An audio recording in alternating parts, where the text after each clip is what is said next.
Syphilis! I'm Robert Evans, host of Behind the Bastards, the only podcast that is introduced as badly as this podcast is, and also talks about terrible people. I didn't know what else to say. Horrible intro. Wait, did you just say syphilis? Was that syphilis? Yeah, Yes. yeah, I shouted syphilis loud enough to unsettle my neighbors. There used to be a law that's the only way you could get that diagnosed. You can't have it diagnosed just at speaking volume. You gotta shout syphilis. Look, this is a time of illness and disease, so how better to express solidarity with everyone than shouting the word syphilis as loud as I can?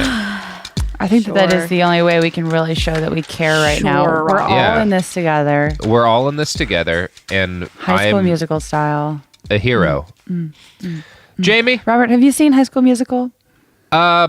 I saw the parody of it that was done by, that was a parody of Glee that they did on Community. No, I have no idea what High School Musical is, other than what the title tells me. Well, honestly, that's more than I expected. I mean, I feel like it says a lot. Do you want to introduce our guest, Robert? Just a thought. Do you want to just introduce our guest? Yes, our guest today... Or I'll do it for you. ...is Jamie Elizabeth Thompson Jefferson Loftus. Yes. Thank the you. One and only bitches. Co-host of the Bechtel cast. It's true. Destroyer of Mensa. Yeah, I had to be introduced completely. What was the dragon lady's name? What's her name? Who the fuck is the dragon lady? Jamie of the House Loftus, first of her name. That's Breaker of Mensa. Yeah. That's frequent podcast guest, feminist icon, and my really good friend. I love you so much. So hi, Sophia, I love you. We're all stuck in our individual homes right now, as is everyone listening to this, pretty much. Robert ate his survival cheese. I did. I had a breakfast of a spoonful of dried and powdered survival cheese this morning, and it actually kind of ruled. Yeah. I don't know. I don't like that. Normally, when you eat a spoonful of a powder, it's like tough to choke down, but the survival cheese instantly turns into like a mushy cheese whiz-like substance in your mouth, so it's pretty good, actually. I don't. Mushy. I don't. Well, we're all doing some have survival cheese, some have 3 boxes of Franzia just to be you are drinking at 2 p.m. as we record this podcast. Okay, like we all haven't been drinking at 2 p.m. Yeah, you're right. You're right. As someone on Twitter put it, everyone's drinking is now on airport rules. So anything really goes. There's no more Mike's Hard at the 7-Eleven, but we did find a case of White Claw, and so we're making it work. We're making it work here. So everyone right now is making sacrifices and changes to deal with this situation. Whether it's differences in drinking, eating powdered cheeses, recording podcasts remotely.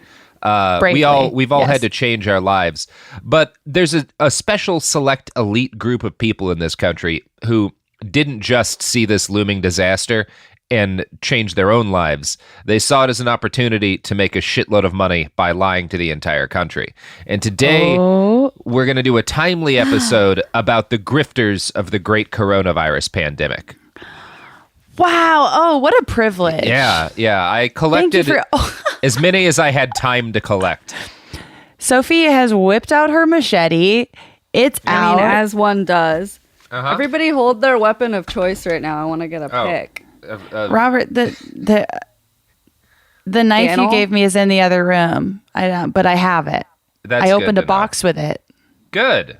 See, I opened a violin box with it.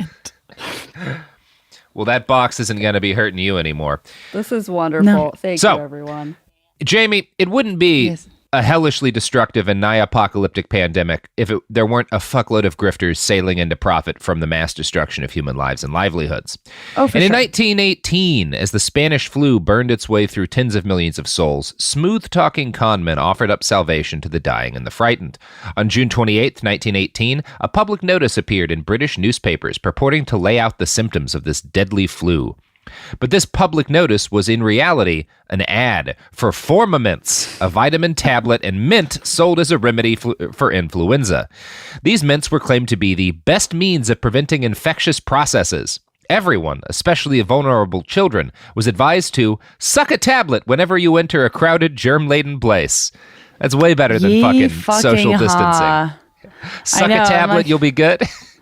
I wonder what the what our equivalent of like what if we do have descendants, what they'll be like. Can you fucking believe in 2020 they were just telling you to like live stream Red Dead Redemption and then you'd live, shit like that. Or can you believe in 2020 they had electricity? Oh, my sweet hazmat descendants. In the U.S., snake oil salesmen billed the Spanish flu as an exaggerated form of the grip, which is a funny thing that people used to call kind of any like cold or flu type sickness. It's like a Grandpa Simpson way of referring to an illness. They've got the grip. Yeah. You love to hear it. Yeah. So one of the treatments for the grip that killed tens of thousands of Americans during the 1918 epidemic was the laxative bromoquinine, taken in enormous quantities as a preventative measure. Now, quinine was known to protect against malaria, so people figured, why wouldn't it help against the flu? And interestingly enough, this is one of the remedies to the Spanish flu that also popped right back up again for the coronavirus in the mouth of the President of the United States. So we'll be talking about that in a little bit. Oh, hell yeah. Yeah, that's good and cool, right? Oh, yeah. Another popular Spanish flu remedy was beaver oil, which I don't know what it was, but I also don't really want to learn. Do you just like wring out a beaver? Yeah, you I wring have out to a beaver imagine and whatever it. drips out. Maybe you get like a beaver press and you really just sort of like... that's so gross. Yeah, you just wring out a beaver. Like the toothpaste tube thing. You just do that to a beaver and whatever comes out of their mouth, that's beaver oil. Or maybe up in, you know how the French, when they make their wine, they put all their grapes in a bucket and then they stomp on the grapes. Maybe up in Canada, they do that with beavers and Canadian feet. Canadians, sound off in the comments. Yeah. No, don't. I assume that is headcanon. That is this podcast canon for Canada. So if you are a Canadian and a fan of this show, you just have to accept that. All right. Yep. Now, perhaps the most successful influenza grift, though, was a product that we all know, and I don't know, love's probably too strong a word, but we all know it. It was an invention of the Vicks family remedy company, Vicks VapoRub. Yeah, Vicks VapoRub. Yeah, it was that tingly shit. Yeah. It was a bullshit treatment for the fucking the Spanish flu. Now, it had no curative or preventative effect, but the Vicks company was smart enough to focus on drumming up fears that their medication was about to sell out instead of spending a bunch of time lying about its medicinal properties. So they would just sort of allude to the fact that it was a treatment for the flu and then would try to scare people that they were going to run out of it so that folks would buy up as much Vicks VapoRub as they could possibly get. Okay. Well, I mean, Vicks VapoRub, that's like the tingly stuff, right? Yeah. It's like your grandma has it, but it can also make you horny. Wait, what? No, huh? No, you know what? Let's move on. I think it's more like icy hot for your lungs. You know it's like your grandma has it, but also it can make you horny. That is not at all my experience with Vicks VapoRub. Okay. Nope. Never mind. It smells really bad, too. Just a thought. Franzia Jamie is your grandma has it. revealing a lot to us. All right, getting fast and loose. Yeah. Vicks filled, in order to scare people into mass buying up and stockpiling VapoRub, Vicks filled drugstores with advertisements like this. Druggists! ! Exclamation point. Please note, Vicks VapoRub oversold due to present epidemic. Jeez, all right. I think we've been looking for a thing that doesn't work is oversold. Oh no. Yeah, it's oversold. So you got to buy some of it. People wouldn't be buying all this shit up if it wasn't oversold. It's not dumb. Not a dumb call.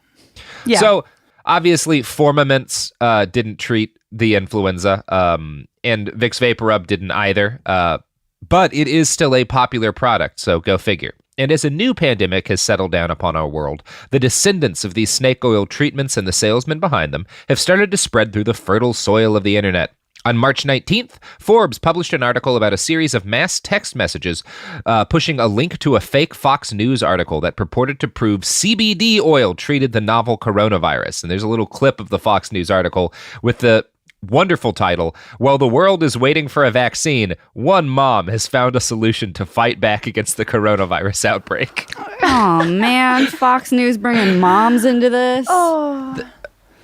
They always do. Like, that's like I don't know, for whatever reason, years ago, scammers found out that claiming like a mom had come up with something was a solution to hacking 20% of the country's brain. They're Great. lawless. Yeah. Yeah. I will never understand it because my mom doesn't know how to cure anything. No, my mom, I don't know. I'm just trying to get my mom to watch less MSNBC, but whatever. We're all trying to get our parents to stop watching television. My parents are being good kids now. They listened to me this week. Last week Really? they were like, kid. This week they're like, yes, wise one. Yes, we shall wash our hands. Yes, we shall not go outside. Yes, oh wise one, thank you, thank you, thank you. So I sent my dad a link to this podcast. I'll update you if he starts listening. My mom thinks that the panic is overblown by the media to try to make the economy look bad, and this is a liberal conspiracy. So dope. I don't know. You know, whatever's we've all going to got- happen to her is going to happen to her. Yikes. Yeah, there's nothing else to do at this point. Dope. I love it. I love it. Love a world on fire. And that is It's why good I stuff. adopted you and made you my full-time son. Thank you. Now, whoever is behind this particular grift trying to sell CBD oil as a treatment for the coronavirus is ambitious. I'll give them some points for that. But they have fuck all on our first real grifter of this episode, a fellow named Jim Baker, host of the Jim Baker Show. Now, Jim is like a Christian is good. preacher grifter kind of guy, and he is a convicted felon as a result of illegal fundraising activities on his previous show, the Praise the sure Lord is. Club, which put him in He- prison for like 5 years. He's also star of some of the best Vic Berger videos of all time. The best Oh what? my God, that's Some of the best. Oh my God. Are you familiar with Vic Berger, Robert? Oh, yeah. He's got some great Baker content. And he sells survival foods, Baker buckets, which are just like really overpriced dried food. He's a cool dude. Now, He's awesome. hundreds of thousands and probably millions if I'm like really honest, but I'm trying to be optimistic for the sake of my soul right now. Hundreds of thousands of Christians still trust Jim Baker for reasons I can only describe as very dumb. And as a reward for their faith and forgiveness, Jim is selling them a magical silver spray that he claims will protect them from the virus. The specific product he was hawking on his show is Silver Solution, a $125 tube of nonsense infused with nano silver. Yeah, baby. You guys like nano Wait, silver? nano silver? What can you Nano unpack silver. that? What is nano silver? Well, it's tiny, tiny trace amounts of silver that you just shove in whatever else you're already selling. The idea is that okay. silver does have antimicrobial properties. Like back before antibiotics, it was used a lot in wound dressings. There's some burn Okay. dressings. Like I have some burn dressings in my emergency kit that have some silver in them. Absolutely, you do. Yeah. It has some uses, but people have taken, okay, there are actual medical applications of silver in certain contexts and use that as a justification for what if we put an amount of silver too small to do anything in every product and then lie to people and say that it will cure their illnesses. That's the biz. Yeah. Oh, okay. I love Yeah. the biz. I love The biz is cool. Okay. So got it. The silver solution Jim Baker was selling was about $125 for a tube roughly the size of a tube of toothpaste. Wow. And yeah, the silver solution he was selling was a product hawked by a woman named Cheryl Selman. And on the February 12th episode of Baker's show, he had Miss Selman on as a guest. She didn't quite say her product would cure the coronavirus, but she edged right up to making that claim, saying, quote, "Let's say it hasn't been tested on this strain of the coronavirus, but it's been tested on other strains of the coronavirus and has been able to eliminate it within 12 hours. You know, I love a girl boss, and this is just scratching that itch. I hope that there was like an article about her that was like, this female entrepreneur is changing the narrative on what cures corona. Not with her, but we do have. I will be reading extended segments from an article about another lady grifter a little later on. So don't you worry. Thank you, God. Okay, good. No, this is a very gender non-discriminatory episode of full of grifters. Although I do think they're all white.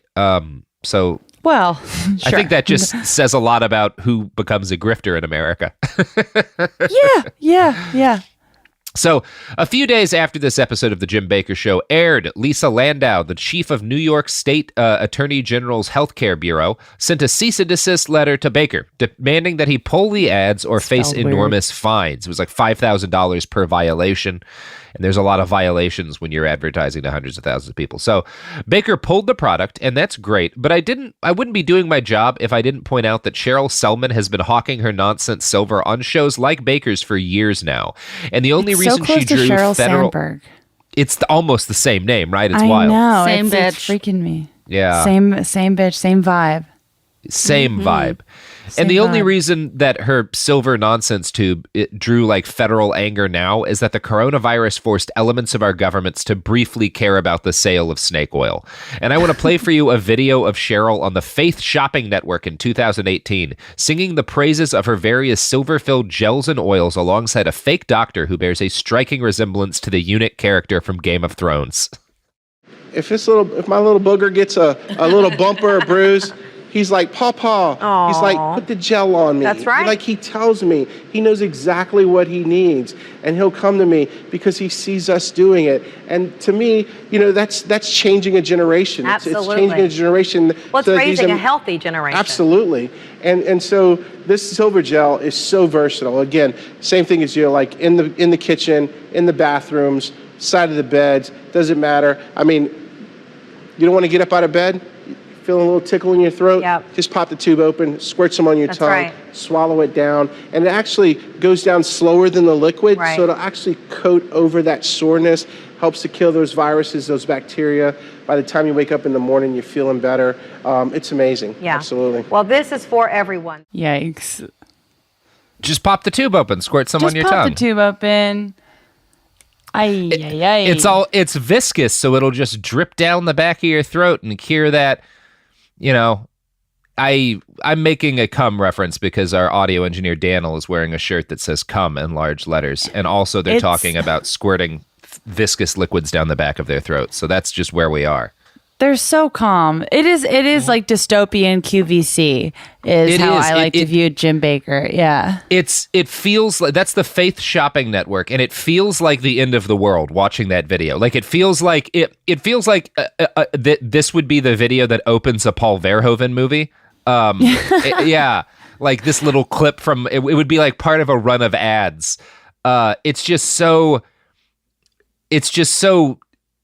apocalyptic. Yeah, that's like the emotion behind this video. And it's from 2018. So it's good that Jim Baker's getting some pushback from the state now. But it takes him a while to deal with this sort of shit. Now, Cheryl and Jim are not the only people to try and sell nonsense silver bullshit products as a way to cure the coronavirus. And in fact, my research into the different nonsense cures spreading around the internet suggests that silver-based cures are probably tied for the most common nonsense cure alongside huge doses of vitamin C. So yeah, that's interesting. But probably love a good the hero's most dose of VC. Oh yeah, nothing like eating a fuckload of oranges to keep you safe from the plague. So it's not just Jim and Cheryl. Our old pal Alex Jones also received a cease and desist from the state of New York for a silver-based product he's been shilling as a surefire way to kill the coronavirus. And here's the ad for his Super Blue silver-infused toothpaste, which I have to warn you, given his history, is very likely infused with lead.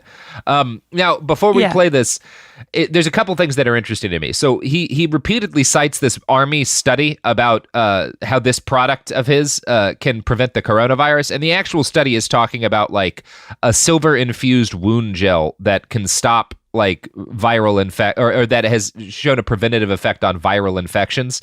He's claiming that means that if you just shoot some of his toothpaste down your throat, it'll protect you from the coronavirus. There's no evidence to suggest this. It's pure nonsense. It's pure, very stupid nonsense. But here is an ad for Alex Jones toothpaste that will kill the coronavirus. Side note, if you haven't looked up his latest arrest photo, look it up. Have a laugh. Ooh. Oh, his DUI photo? Yeah. Y'all. Come right back with your calls, I promise. 877-789-2539 on this Tuesday Global Transmission. I'm not going to belabor this. I'm just going to tell you that for just your daily life and your gums and your teeth and for regular viruses and bacteria, the patented nanosilver we have, the Pentagon has come out and documented, and Homeland Security, and said this stuff kills the whole SARS corona family at point blank range. Well, of course it does. It kills every virus. But they found that. And this is 13 years ago. And the Pentagon uses the product we have. And the product we have in private label is about to be in Walmart coming up. They've just ordered a massive crap ton of not the one they have, but this even better one that we have. So I'm just saying we're always cutting edge, thank to God. I just go with the research, go with the spirit, and we always have it.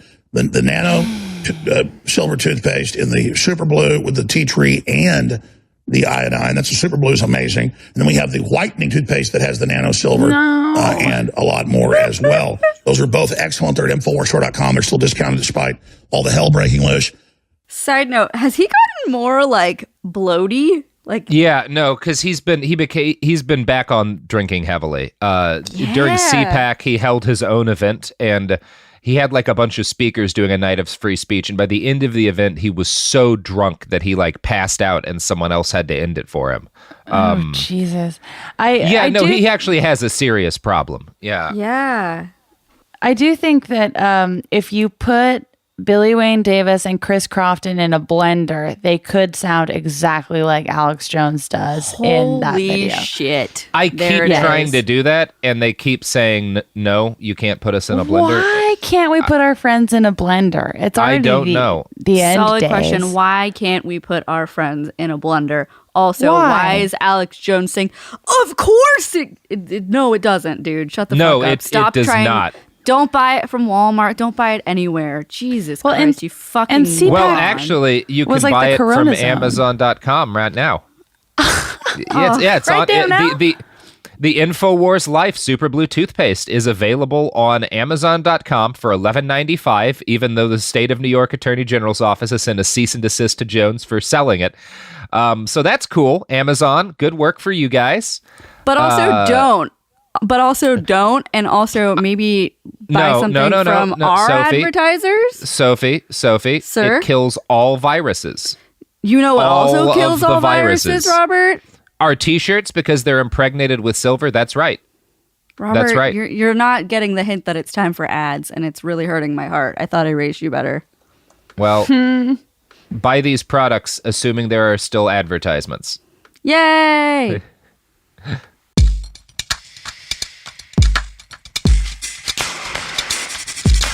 We're back, assuming there were advertisements. There's now more than ever, I love to get a podcast advertisement being like, hey, will you advertise a dangerous pharmaceutical in the end of the world? And then Absolutely. I say no. And then they say, well, if Robert says yes. And then I say no. And then they say, why? I will advertise. You know what? One of the things I love is we had an opportunity to do some ads for Carnival Cruise right as the coronavirus outbreak was starting, and very wisely looked around each other and said, no. Do you want to? You know what though? Caitlin and I got that same email, and we were like begging for it. We were oh like, yeah, you guys yes. wanted that free cruise. We wanted the free cruise so bad, Yeah. and still they ghosted us. If I wonder why. I wonder why in February of 2020, Carnival would suddenly stop advertising. we couldn't get we couldn't even get a free Corona cruise. That's a bummer. It's too bad. It's too bad. It really is. So, yeah. Infowars. Great stuff. Infowars. So I know what you're thinking, which is that surely selling silver impregnated toothpaste that kills the coronavirus by slathering it all over your face or whatever the fuck Alex is suggesting there. Yeah, no, surely, the toothpaste is pregnant. Yeah. Yeah, surely that's his only coronavirus grift. But of course it's not. Of course it's not. No. So, yeah. Selling toothpaste as a COVID-19 cure is not even his main coronavirus grift. This pandemic has actually been something of a lifesaver for Infowars. In the weeks leading up to the virus's spread throughout Wuhan, China, Jones and Infowars racked up a series of fines as a result of legal malpractice. Between mass deplatforming and the legal bills for Infowars' many lawsuits, things were looking very, very grim.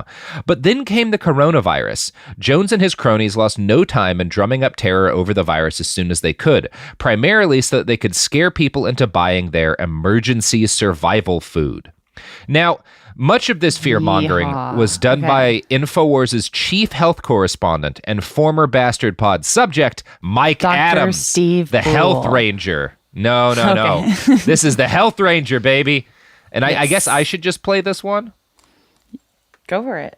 So this is from January 24th, and it's from Infowars health correspondent Mike Adams, the health ranger. And this gives you an idea of back in January how Alex Jones and his crew were sort of setting up the coronavirus outbreak. Okay. Because the truth is so nightmarish. It's so, excuse me again, it's so horrific. It's such a nightmare. What can we do as a human race? I'm here to tell you, it's over for humanity. There will only be lone survivors. The strategy must now shift. You can be a survivor. We can help you survive. The information here at Infowars and what I do can help you survive. I'll give you some practical things in the next segment. But maybe it's an astonishing statement to hear from me, the health ranger, but it's over for humanity as a whole. The masses will be slaughtered. Dope. So that's the health ranger. He's he's giving you good health advice. Now, obviously, he says that he's going to come back and give people some practical advice for survival, and that practical advice turned out to mostly be buying Infowars bulk food packages. Oh, go figure. Yeah, and the price of these increase. Oh, every company is selling these, doubled and tripled their prices. But even like by kind of the standards of the industry, Jones started jacking his prices up early and to outrageous levels, while repeatedly claiming that other sellers were sold out and that his storable foods were the only affordable option for families looking to stock up. Because his whole thing is lying to his audience. Infowars jacked up their prices at the same time as they sought to convince their audience that society was on the verge of collapse, because that's just good business. And I'm going to quote from a Media Matters write-up now. Since December, the Infowars store has more than doubled the price of its largest package, Infowars Life Select 1 year. On December 21st, the package was being sold for $1,443.50. The price increased to $1,594 by January 23rd. By January 30th, the price had increased to almost $3,000, and the page was displaying emergency survival foods, coronavirus clearance sale. So that's ethical and good, right? We're all I think that is. I think that shows a lot of concern and kindness towards your fellow man. It's over for humanity. So, I mean, the health. It so saith from the health ranger's mouth. I couldn't come up with a better name for a fake health professional than the health ranger. Like they really, I can't outdo that. That's brilliant. Yeah, I mean, there's no one more trustworthy than a ranger when it comes to health. Than a ranger. A ranger. The health, maybe the health sheriff would be the only more fucking sinister way of saying that. Yeah, it's awesome. So it rules. It does rule, Jamie. Thank you for agreeing with me. You're welcome. Coronavirus has been a near constant topic of discussion on Infowars' various broadcasts. According to a search of Infowars' online streaming platform, band.video, at least 145 videos have been posted since January 22nd that reference the outbreak in their titles. Of these, 127 were published after Infowars released its Emergency Survival Foods Coronavirus Clearance Sale ad for bulk food on January 27th. Now, in one February 12th video, Alex was bold enough to actually merge his two key coronavirus grifts, claiming that the natural components in certain quality foodstuffs and other Infowars products can, quote, easily be used to combat viral infection. Then he attempted to sell his audience more dried food, saying, I am very sad about this virus and very sad about the bioweapons and things that are going on, but it is an opportunity for people to take advantage of the products we have. We got food, we got guts, we got red blood. We'll kick your ass if you attack us. With me, it's religious not to screw you over. Hell yeah. Wow. Oh, fucking Alex. Wow. This is a grifting masterclass. He's not bad at grifting. He's really good at it. Yeah, he's really good done at the Malcolm Gladwell approach to being an evil grifter. He's put in the 10,000 hours. What's impressive about that is that Malcolm Gladwell has also done the Malcolm Gladwell approach to being an evil grifter. How do you think he figured it out? How do you think he figured it out? God. I got to get a grift going. I'm just telling people to buy dried beans and go foraging, and there's no profit in that. We need to find there's some not a lot of money in product exposing grifts. You really have to establish your own. We need to get like a branding deal going on with, I don't know. Get on the. I have faith that Lacey Mosley is going to find a good grift in all of this. She'll figure it out. Yeah, that's a good option. I was considering just starting a militia and charging dues. Sophie, can we start a militia? Is that allowed? Do you think corporate's going to be cool with a militia? No comment. Okay. Well, send me $5 and you will be a member of my militia, and that will improve your survival odds. Sorry, can corporate make $5 off of starting a militia? If so, they'll happily start a militia. If every listener of this podcast just sent me $5, I could fund a militia. Oh, for sure. You could go fund me a militia at any point in time. I could buy 2 tanks for Alex Jones's one, and we could really bear down on this. Like, let's go for it, people. Do you know is Jim Baker still selling those? Is he still selling those like buckets of slop? Yeah, he sure is. Baker buckets. Well, I'm sure they're sold out now. So freaky. Yeah. No, and they're bad. Both, like, again, this is something I am a nerd about. Both Alex Jones's and Jim Baker's survival foods are renowned within survival nut jobs as being some of the worst quality products. Like, they're they cost as much as Mountain House, and Mountain House actually tastes good. It's terrible. It's terrible products. Don't buy them. Don't buy any of them right now. No, don't buy this. Make your own slop bucket. Have some confidence in yourself. Slop bucket. Everyone listening right now is more than capable of making their own slop bucket. They don't need his help. The only real survival food you need is to chew up all of the food currently in your fridge, spit it into a bucket, and freeze it. And then you're good to go. You can just baby bird it back into your mouth as it thaws. That's survival. That's the empowerment that I need. I can be my own mommy bird, chew up my food, then eat it back later. That's just as self-care. It thaws. Yeah, that's your the own self-care they've been telling you about on Goop. Food. Mm-hmm. Yeah, that is the Goop is about to come into this, Jamie. Goop, really? Oh, good. Oh, hell okay, yeah. good. Thank you so much. We can talk more about Alex Jones, but there's way too much grifter ground to cover here. So let's mosey on over to Amazon.com, which has itself become a hub of coronavirus grifting so expansive it puts even Infowars to shame. See, the Kindle Direct publishing service gives sellers the ability to publish any ebook they want, and even paperback books for free in less than 5 minutes. This system services so many authors that there's simply no time for any human monitoring. Books are printed on demand, and the whole process is as automated as can be. Now, that's not an issue for all of the people who want to self-publish the erotic novellas and fan fiction epics that they're writing, during their quarantine. And in fact, it's great for them. Looking at you, Saddam Hussein's ghost. Hey, Saddam Hussein's ghost and I have a really cool Google Doc open. We're working on it with Bernie Sanders, and it is horny as fuck. Hey. So this is not, so it's fine for a lot of people. But the fact that this is completely automated does create an issue when paired with an unspeakably contagious viral epidemic that threatens to shatter the economy forever.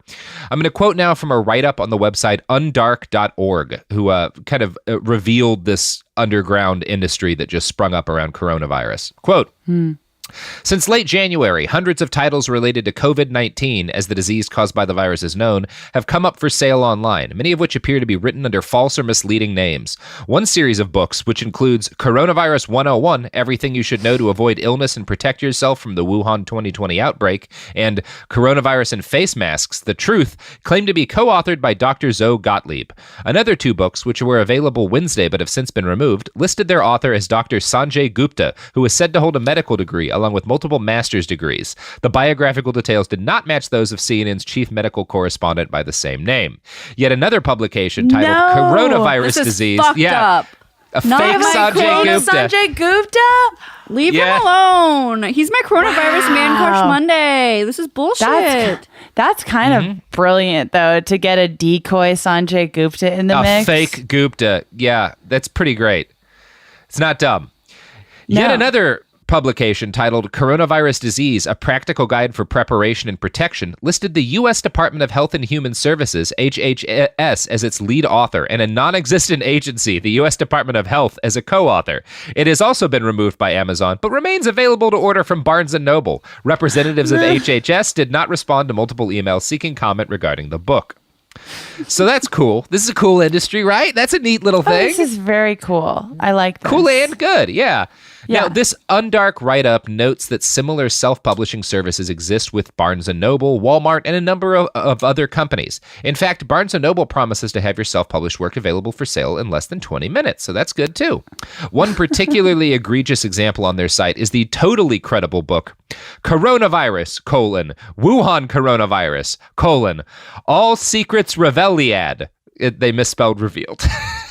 Oh my God. Wait, that's good. I think that this is good. This is good. I think that, you know, fast forward a little bit in the future, this will all be very fun. Once everything is Reveliad in the future.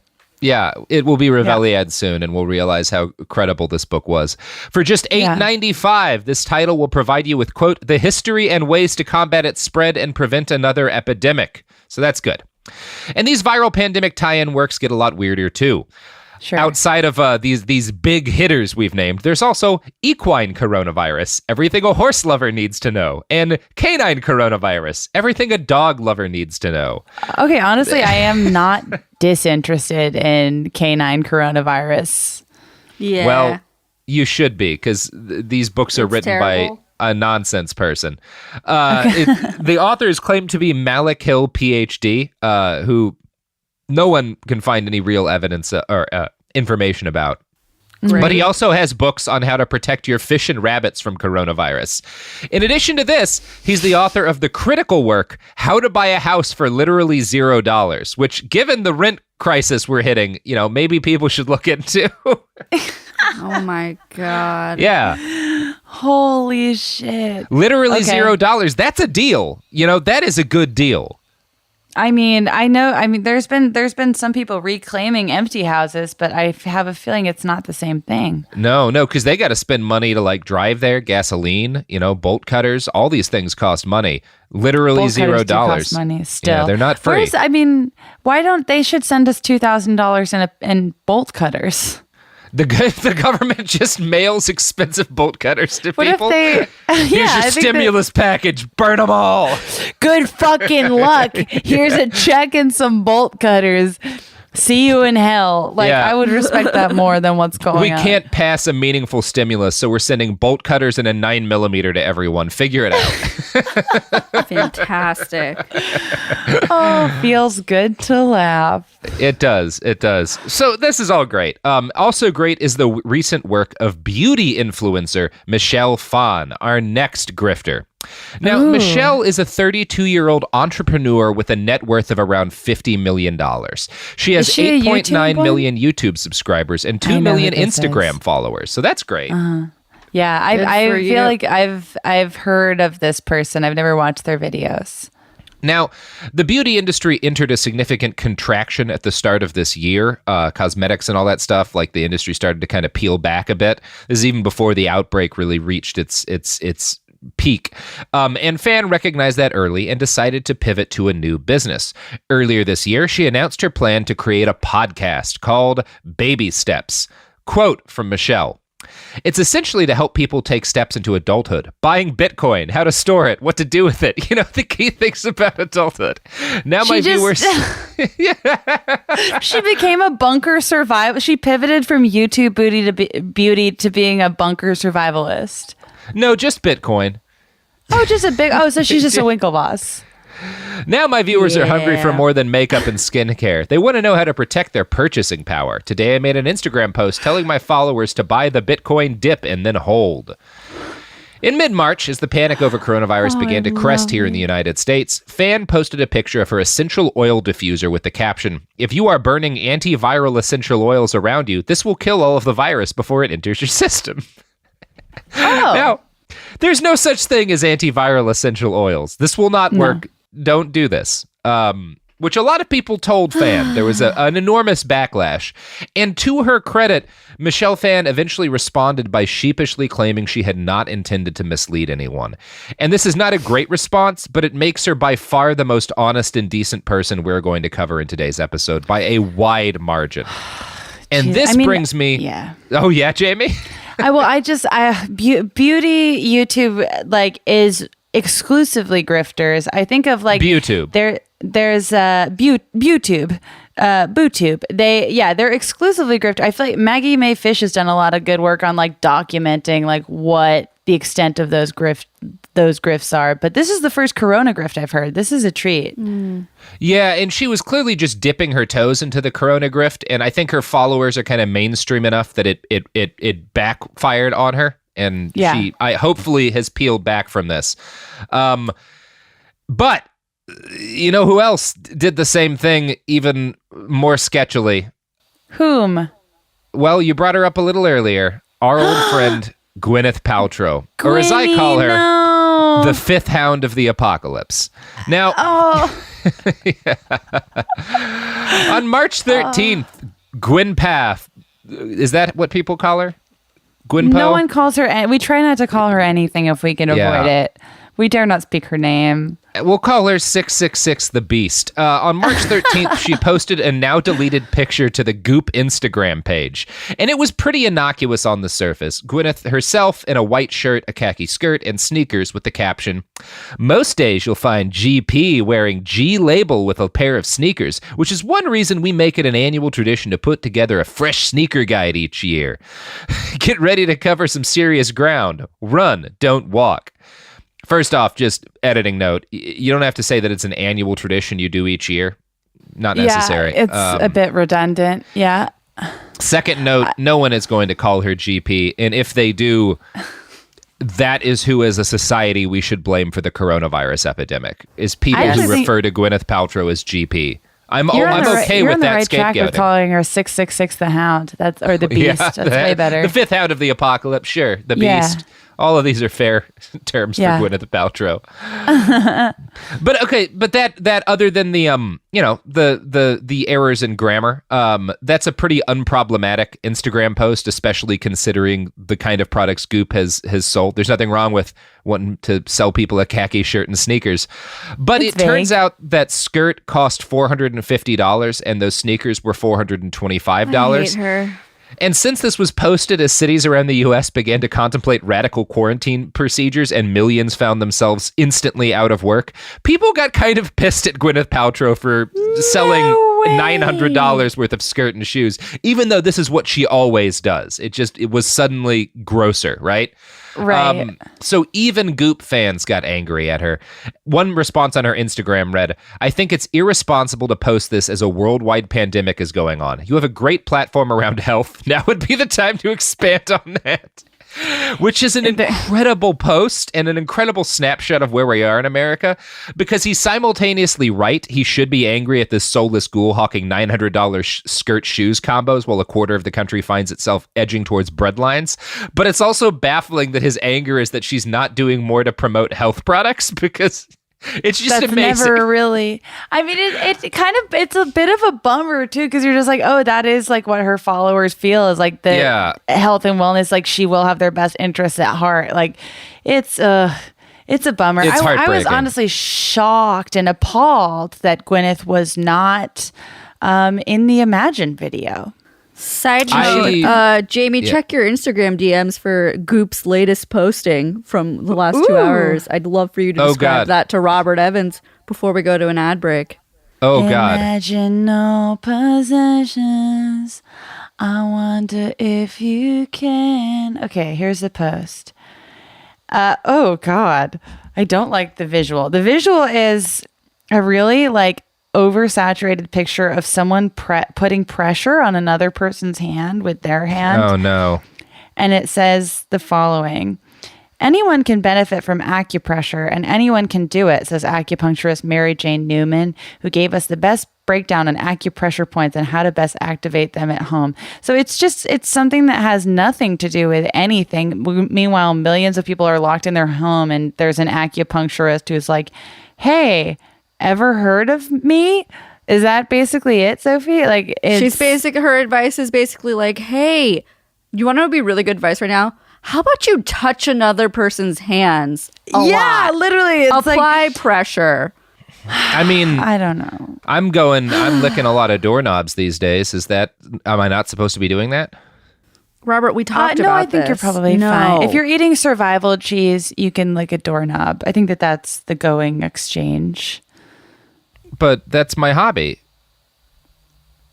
Listen, we all have to make sacrifices right now. You want to know what you should make your hobby? Doing this ad break. Just a thought. Robert, are there more products?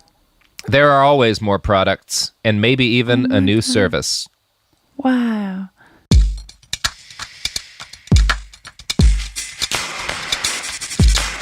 And we're back. We are back. Yeah. And we are talking about Goop. So I read one post from the Goop Instagram. Here's another. Come on, Goop. When you said GP, I thought at first you were referring to doctor.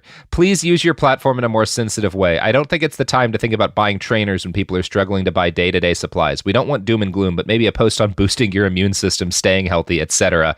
It's amazing what they get angry at and also what they want from Gwyneth. And unfortunately... Come on, Goop. Yeah.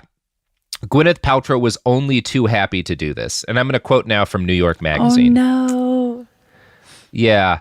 Goop is known for yoni eggs and the promotion of potentially dangerous treatments like colonic irrigation. Also addresses COVID-19 on its website. Some of its advice is perfectly legitimate. Wash your hands, disinfect your filthy phone, get vaccinated, which prevents other potential illnesses if not COVID-19. But this being Goop, the page also highlights entries on the flu prevention properties of elderberry chew. Scientifically, there are none. And an interview with a holistic practitioner about what to do to prevent colds and flus. Among her recommendations, the Goop Wellness Balls in the Air Vitamin Regimen, which at best offers no measure. Wellness balls. You don't want to drop some wellness balls down your throat? I unfortunately know what the wellness balls are. What are the wellness balls? So, because I imagine the wellness balls shoot out that silver goop that coats the back of your throat in a sticky, viscous, and that drips real slow down it. So I have a dark past history where I used to be on a series that tried out Goop stuff to see if it actually worked. So I've tried a fair amount of this stuff. I've done the yoni egg a number of times. I've done the colonic irrigation. That hurts. I've done a ton of Goop stuff. None of it has I don't know. It all is very uncomfortable and none of it has resulted in anything positive. And if I had actually had to pay for it, I would be very angry. And the wellness ball, it falls right into that category. So, at this point, it's like hack to have to be like, don't do Goop shit. But there is still such a big audience for it. It's like, it sucks. And it's like nice people that are getting grifted into a ball full of literal goop that costs $7 to manufacture, and then how much are they charging for it? I'm gonna guess what some people spend on a car payment.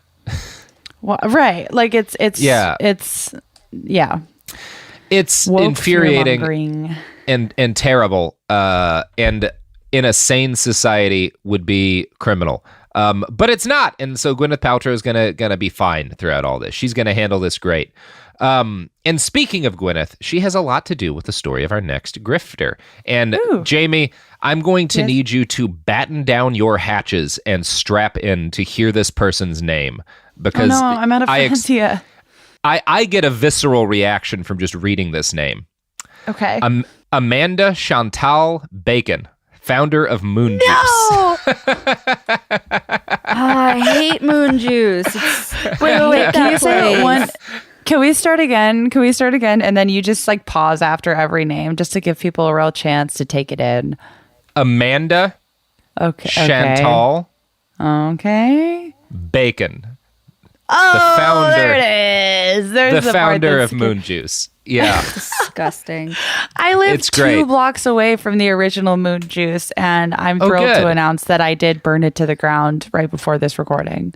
Comrade thank goodness. Loftus making the Salute. revolution happen. So, Yes. just a few days ago, Amanda Chantal Bacon posted this to her Instagram, clearly inspired by the coronavirus panic, and it's Moon Juice branded. Their logo's right up on the top of this list. The 10 things I'm doing for immunity right now. In the morning, dry brushing to stimulate lymph flow and then getting a cold shower.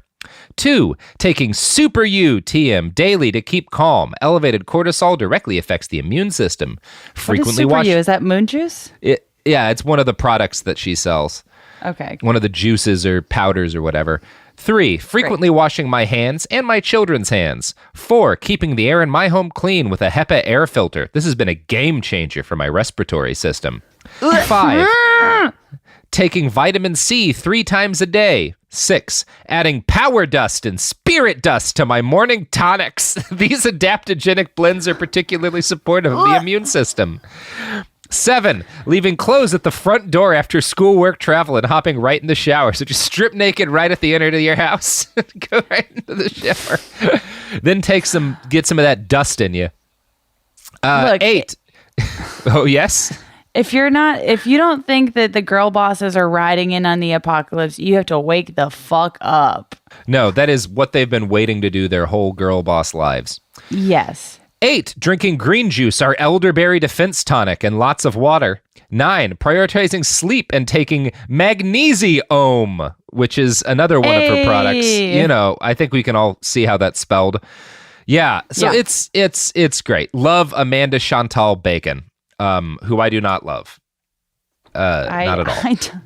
No, I mean, as someone who literally burned her building to the ground this morning. Good for you. It's safe to say I also don't love her. That's so, I mean, morning tonics, enough said. Yeah, tonics that you're selling, like that would have not felt. People taking spirit dust tonics to ward off the flu would have sounded normal if I had brought it up as part of the 1918 pandemic grift. But this is happening honestly, right now.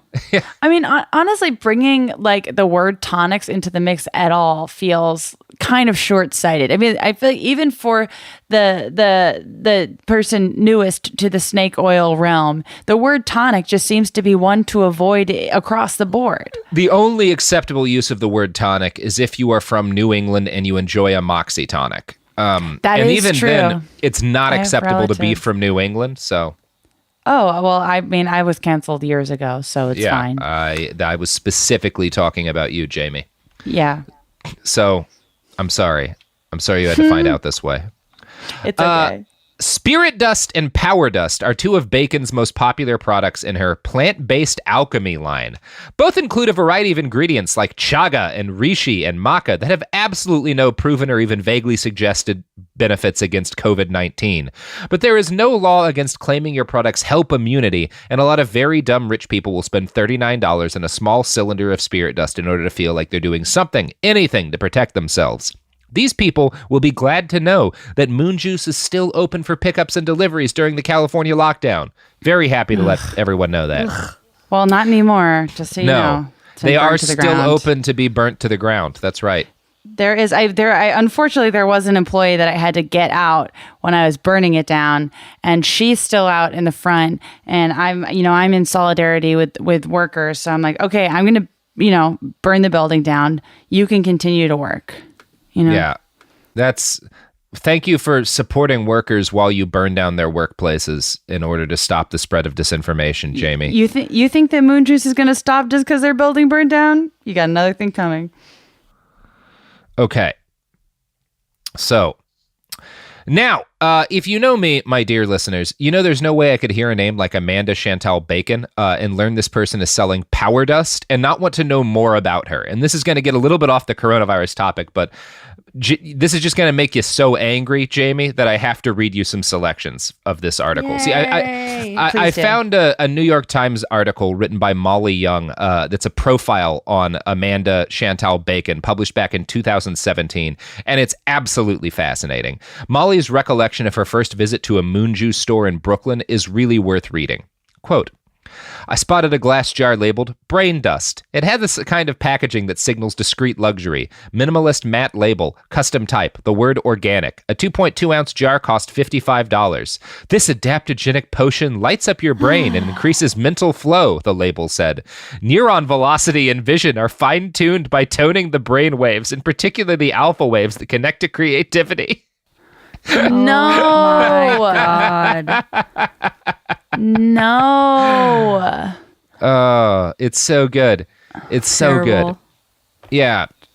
So she finds out that this is sold by Moon Juice, and so she winds up looking into Moon Juice, and the company gets on their newsletter, and so she receives an ad for the Moon Juice cookbook, which included a biography of Amanda Chantal Bacon, who it described as a powerful influencer in the wellness space. Now, this ad mentioned that Moon Juice has come to prominence when it had been featured on Goop, and Bacon had made something called Sex Bark in a video with Gwyneth Paltrow herself. I also appreciate the way that you said it. Sex bark. Sex Bark. You can't say it any other way. It's illegal. Sex bark is new to me. I don't know what sex bark is, and I'm intrigued. Is You're it intrigued? tree bark that makes you horny? Yeah, I think so, Jamie. That's the only thing it could possibly be. That's true.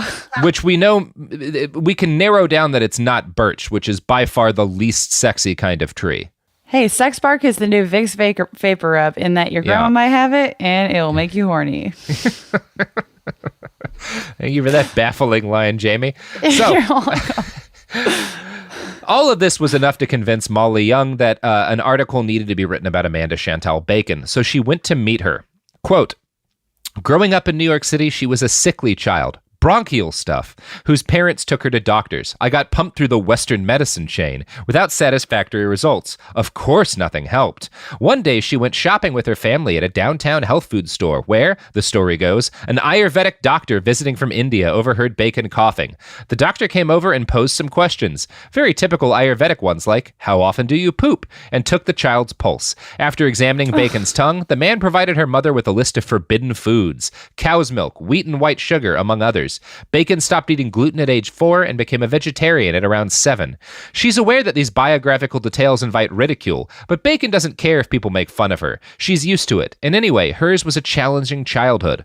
I was told growing up that I had learning disabilities and mental illness. That was all the rage in the 90s. She reflected on her past calmly. I came from a family that was like, yes, whatever the doctor says is right. Just take the pills. Bacon's, in parentheses, Bacon's mother was the CEO of the fashion company Betsy Johnson, and her father was a musician.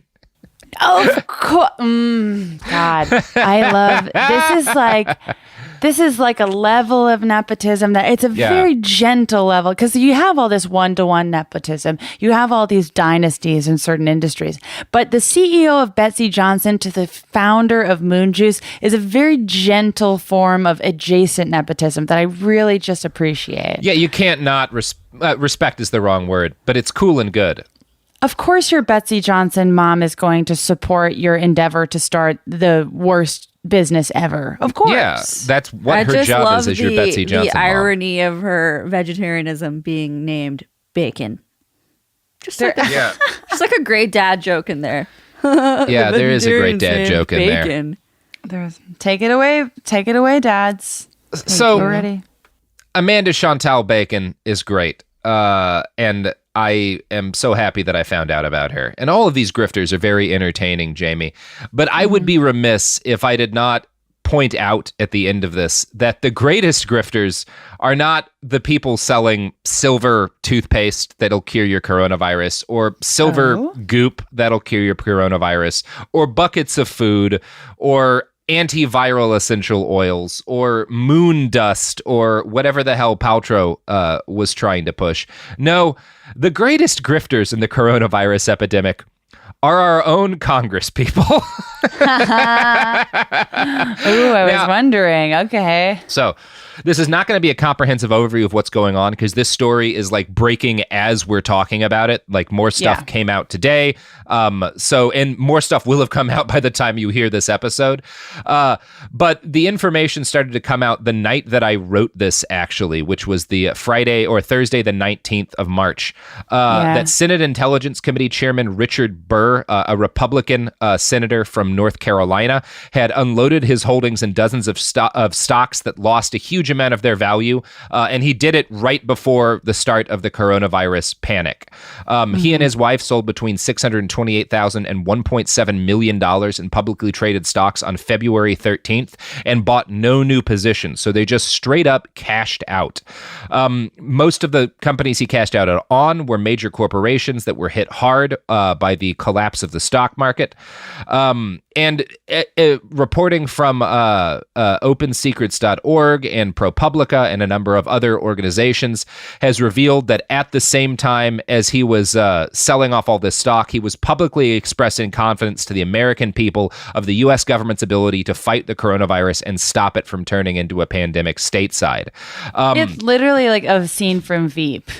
Just like getting off stage from reassuring people and then like calling and be like, dump the stocks. Like, it's unbelievably gross. And while he was telling the American people in public that things were going to be fine, he was privately warning in closed-door meetings with other lawmakers and major funders of senatorial and congressional campaigns that this virus was, quote, much more aggressive in its transmission than anything we have seen in recent history. And this is in late February when he's still very publicly being like, we got this. So that's super cool and good. For like an example of the kind of stuff Burr was putting out while he was selling off all of his assets, on February 7th, he wrote an opinion piece for Fox News with Senator Lamar Alexander, a Republican from Tennessee, that the U.S. is better prepared than ever before to deal with a health crisis. So that's great. That's okay. Well, as long as our public officials are still fucking up, how bad could things possibly be? Yeah. So on February 27th, when the U.S. had 15 confirmed cases of COVID-19 and President Trump said it's going to disappear like a miracle very soon, Burr attended a luncheon at a social club called the Capitol Hill Club, and he delivered this message, quote, "There's one thing I can tell you about this. It is much more aggressive in its transmission than anything we've seen in recent history. It's probably more akin to the 1918 pandemic." So that's great. 13 days before the State Department began warning its travel to Europe, and 15 days before the Trump administration banned European visitors, Burr warned people in the room at this meeting that they should be cognizant that they were going to have to alter their lives very soon. Again, he was not making these kind of warnings publicly. He was very much trying to calm people down publicly. And it's also worth noting that these were like these sales were the largest that he has ever made in his history as a stockholder, and he did not reinvest any of them. This was pure cashing out. Now, ProPublica or NPR asked for a comment on the senator's stock sales, and Burr's spokesperson and a spokesperson for the campaign responded simply, "LOL." Really? Yeah. Wait, was it an in real life LOL or was it like a text? It was, I think, a text over email or something. Yeah. It does make a difference. I mean, not shocking at all, but that is just some end days shit. It reminds me of, to put it in another stupid Jamie analog, it's like the scene in Titanic where Kate Winslet asks the owner of the like architect of the ship, like, "Hey, what's going on?" And he's like, "Oh, we're all going to fucking die, but don't tell anybody. Just try to save yourself." And we're McFucked, you know? Speaking of people who are morally identical to that Titanic engineer, Senator Carrie Loeffler, a Republican from Georgia and the newest member of the Senate, sold off 7 figures worth of stock holdings in the days and weeks after a private all-senators meeting on the novel coronavirus that, helped to collapse the economy a couple of weeks later. Yeah, it's awesome. At the time, she tweeted, "Appreciate today's briefing from the president's top health officials on the novel coronavirus outbreak." And then she started selling off stock like fucking gangbusters. While not, for example, on February 28th, after she had this meeting and after she had started selling off her stocks, which she did on February 16th, she tweeted this 12 days after selling off her stocks. Democrats have dangerously and intentionally misled the American people on coronavirus readiness. Here's the truth. Donald Trump and his administration are doing a great job working to keep Americans healthy and safe. On March 10th, she tweeted, "Concerned about coronavirus? Remember this, the consumer is strong, the economy is strong, and jobs are growing, which puts us in the best economic position to tackle COVID-19 and keep America safe." Now, another data point that's worth talking about is that Loeffler had not made a single stock transition during the 3 weeks she served in office prior to this one. This was her first. The day that she got the coronavirus briefing is the first stock transaction she made during her time in the Senate. Now, both she and Burr claim that all of their stocks are basically in a blind trust. They don't have any control over where they get invested. And I'm sure that's completely true and something that will hold up in the subsequent investigations into their behavior. And there's no chance that they informed anyone about what they were hearing in these meetings. No chance. No. I don't think that any of this is going to be tampered with before it has to be examined or, anything like that. I think it's going to be totally fine. We're fine. It's fine. Now, as of right now, and again, this story is still breaking, so the list may be larger by the time you get it, senators who are confirmed to have made significant sell-offs of stock in the wake of that meeting are Richard Burr, who we talked about, Jim Imhoff from Oklahoma, Ron Johnson from Wisconsin, and of course, Kelly Loeffler. Now, there were also some sales by Dianne Feinstein. And I have no desire to defend Dianne Feinstein because I hate her. But it's not quite the same. I'm going to quote Keith Boykin from CNN here. The Dianne Feinstein sale doesn't quite fit the pattern. Her husband sold the biotech stock on January 31st when it reached a low price of $21.72. After the sale, the stock actually rose to $28.25 on March 4th. It's currently trading at $20.29. So there was no real... This isn't something that was really affected. I don't know. Maybe there was something shady there. It's hard to say. But this isn't... in the other cases, you're looking at people who sold off stock in in Burr's case, he was selling off stock in hotels and cruise lines and whatnot.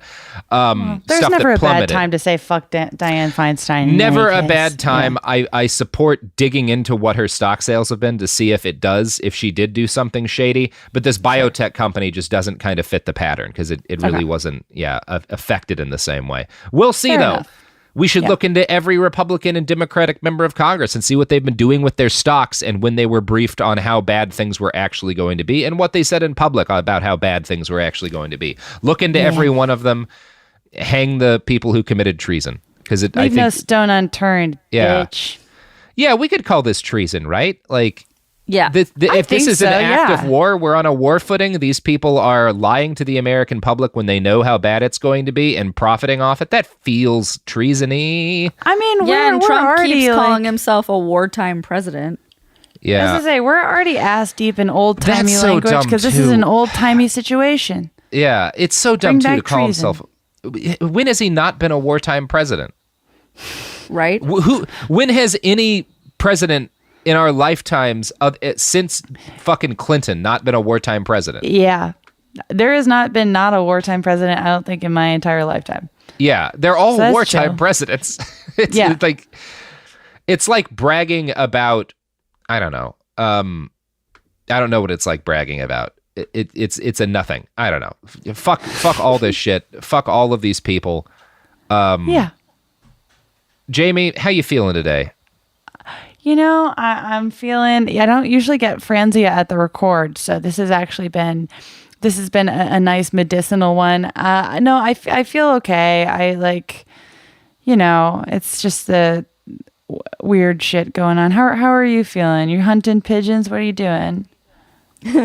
I'm definitely gonna. I'm actually looking. I'm gonna go out this weekend or maybe a little bit next week and do some squirrel and rabbit hunting. Maybe try to bag some nutria, get a stew going, do some braising and frying, and see how the different game foods work. A friend of mine's gonna take us out and do some foraging. So getting ready to do all the kind of like Great Depression stews that I'll need to cook using vermin. My main plan is I'm going to become a professional ballerina, and I'm gonna I don't know. I think that's my only plan. I'm going to become a professional ballerina, and I'm going to die before I'm 30. Those are my two plans. Yeah. Wait, Yeah. You're not 30 yet? Oh, Jamie. Oh, that's true. Oh, and I'm going to read mean comments about me on the internet. That's the other thing I've been doing today. Well, I'm gonna hope we hang in for your 30th birthday. Jamie, you know what 3 I years to go. realized?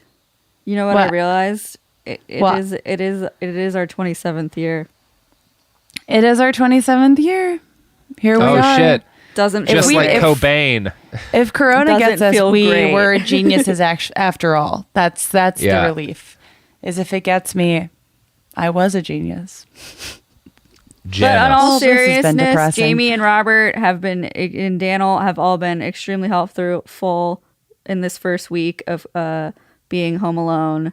So, say thank you to your friends, talk to each other, Yeah. communicate, wave machetes from afar. Yeah. Everyone has been great. I mean, yeah, we've all been checking in on each other all week. It's nice. It feels Yeah, good. It hunt- feels It right. is nice. Hunt squirrels and pigeons, learn how to make mulligan stew. Pick up an Ooh, air what's rifle that? or a 22. Mulligan stew is what hobos would eat during the Great Depression, and it's basically just whatever you have. If you boil anything, even rancid meat, for 4 or 5 hours, it will not kill you because nothing Man. deadly can survive 4 or 5 hours of boiling. That's the Old-timey- whole basis of old-timey- Cajun food. It's like old-timey stuff. Old-timey like language really is fun, except when it's used to be very racist, in which case Yes. it's not fun. It Mulligan is, it is stew, bad that's that it- fun. Anderson's sworn enemy is this squirrel that I named Edward, and I'm sending you guys a picture of Edward currently this week. This lady is still giving him so much unbelievable dry food that I'm like pissed. Yeah. Well, I mean, He's Sophie, still you, thriving. I mean, I know I Wait- have a machete and I can do something with it, but also, I don't know. But I'm pissed that he has all these fucking seeds. Like, come on. That's not okay. Mostly because he's my dog's sworn enemy, but that's here it is. not that. Yeah. Whoa. Look at all those seeds, guys. Sonny's just been gloating about Biden's recent wins. It fucking sucks.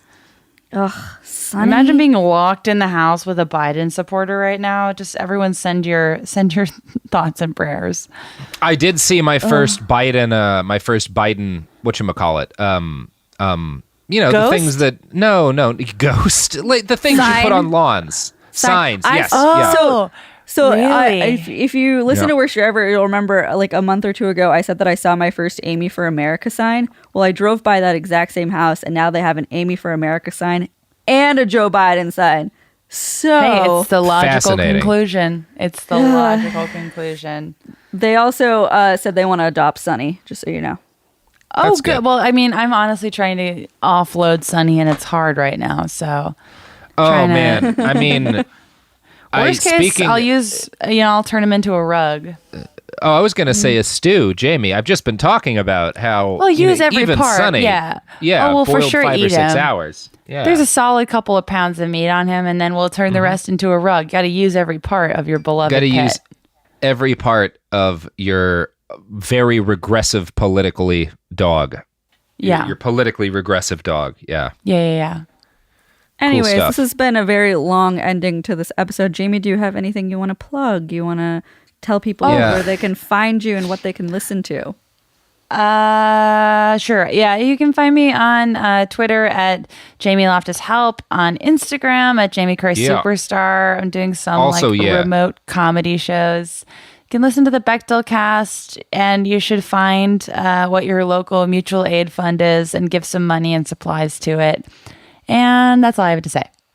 And also remember that mutual aid is fundamentally about building resiliency outside of the state. and not just a stopgap way to deal with the loss of state services, but a new way of looking at the relationship of human beings to one another in society without trust in a soulless government that doesn't care about you. Anyway. Fucking yeah. Heads up. Yep. Is it my turn to plug your pluggables, Robert? Yeah, please do. You can follow Robert at iWriteOK on Twitter. You can follow this podcast at @BastardsPod. You can also hear Robert on Worst Year Ever and our newest show, The Women's War, which has episode 1 on March 25th. Look out for that. You can follow Dan on... Dan, what is your Twitch thing? Dan, what is your Twitch thing? Say it one more time. Yeah, I know. I want to say. Yeah. I want to say it. So you can watch Dan play cool video games at. I'm gonna fuck this up. I know it. Can you type it to me? No, just type it to me. God damn it! I'm a hack and a fraud. I want it. I don't want to fuck this up. No. Sorry, Chris. Okay, you can watch Dan play video games at twitch.tv/ twitch.tv/ I can't do it. I'm hiding under my table at this point. I can't do it. I'm going to go look at his Twitter and see. It's probably listed on there. I'm so sorry, Chris. I just wanted to plug Dan's Good Life. Oh, yeah. Okay, fuck yeah. Okay. You can watch. Okay, and if you want to watch somebody who's really awesome play video games, you can follow Daniel on twitch.tv at DJ_Daniel. That's DJ_DANL on twitch.tv. Fucking did that shit. Woo! Anyways, Robert, you want to end your own podcast? No. Oh, okay. So this is the end of the podcast. Thanks so much for listening. Wash your hands. Or not. Wash your damn hands. And burn down a moon juice. Burn down a moon juice.